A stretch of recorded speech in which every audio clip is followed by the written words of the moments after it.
Hello guys, कैसे हो आप सब। और देखो कल हमारे सुबह नगर कीर्तन निकलेगा सुबह 5 बजे। और मैं आपको दिखाऊं, देखो यहाँ पे कितने सारे बैलून लगे हुए हैं। ये देखो, ये गुरुद्वारा हमारा है। गुरुद्वारा देखा ना आपने, ये देखो गुरुद्वारा है हमारा। ये यहाँ पे सुबह 5 बजे आएगा। इतनी रौनक होती है ना हमारे यहाँ पे। और साथ में हमारा पार्लर है ही। और ये देखिए लोग,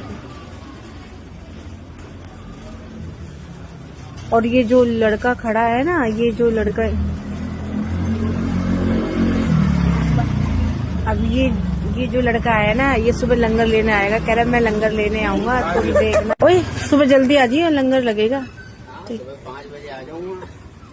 केक तो मिलेगा खाने को? हाँ सब कुछ मिलेगा। और बालूशाही सब मिलेगी। चलो फिर ठीक है, आएंगे। ठीक है। बजे आना।